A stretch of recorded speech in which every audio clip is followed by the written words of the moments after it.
Reserve bank of India ने recently state of economy report release किया है, जिसमें कि उन्होंने बोला है कि इंडियन इकोनॉमी रेजिलिएंट है, यानी कि डिमांड स्टेबल है, लेकिन आगे जाके इन्फ्लेशन बढ़ सकता है। आइए समझते हैं इंपॉर्टेंट पॉइंट्स जो कि इस रिपोर्ट में डिस्कस किए गए हैं। रिपोर्ट में आरबीआई ने इन्फ्लेशन को फोकस करते हुए कहा है कि आगे जाके इन्फ्लेशन बढ़ सकती है, 4.6 टू 4.7% हो सकता है, जो कि आरबीआई के इन्फ्लेशन टॉलरेंस बैंड के अंदर। अभी समझते हैं व्हाट इज इन्फ्लेशन। इन्फ्लेशन यानी गुड्स एंड सर्विसेज के प्राइसेस बढ़ जाना, मतलब आपका रुपये का वैल्यू कम हो गया है। फॉर एग्जाम्पल, अभी आप 1 लीटर पेट्रोल ₹90 में ले रहे हो, जब इन्फ्लेशन बढ़ जाता है तो वो सेम 1 लीटर पेट्रोल का प्राइस बढ़ के 95 हो जाता है या उससे ज़्यादा भी हो सकता है। अब इन्फ्लेशन के रिस्क हमें क्या क्या है?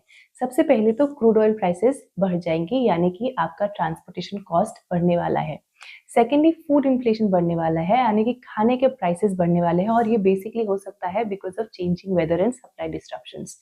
एंड फाइनली, इंपोर्टेड इन्फ्लेशन हो सकता है, बिकॉज इंडिया बहुत सारी कमोडिटीज इंपोर्ट करती है। सप्लाई डिस्ट्रप्शन की वजह से ये सारे कमोडिटीज के प्राइसेस आगे जाके बढ़ सकती हैं। थर्ड पॉइंट, जो एक इंपॉर्टेंट पॉइंट इस रिपोर्ट में डिस्कस हुआ है, वो है बॉन्ड यील्ड सॉफ्टनिंग। सबसे पहले तो व्हाट इज बॉन्ड यील्ड?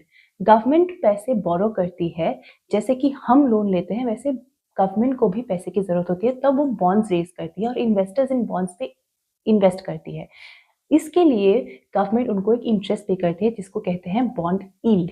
ये यील्ड जो है ये घट रहा है। इसका मतलब ये है कि ज्यादा से ज्यादा इन्वेस्टर्स बॉन्ड्स, गवर्नमेंट बॉन्ड्स पे इन्वेस्ट कर रही है, क्योंकि उनको मार्केट वॉलेटाइल लग रहा है और अनसर्टेनिटी बढ़ रही है, जिसकी वजह से लोगों का जो इन्वेस्टमेंट है वो टूवर्ड्स सेफ सिक्योरिटीज, यानी कि सेफ इन्वेस्टमेंट्स की तरफ लोग बढ़ रहे हैं। इस रिपोर्ट में आरबीआई का ओवरऑल मैसेज ये है कि इंडिया का ग्रोथ स्टेबल है, इंडिया की इकोनॉमी रेजिलिएंट है, लेकिन आगे जाके ये जो जियोपॉलिटिकल टेंशन्स है इसका इम्पैक्ट देखने को मिल सकता है, और इन्फ्लेशन यानी कि सामान चीजों की प्राइसेस आगे जाके बढ़ने वाली है, जो अल्टीमेटली जाके हमारे बिल्स पे इफेक्ट करेगी।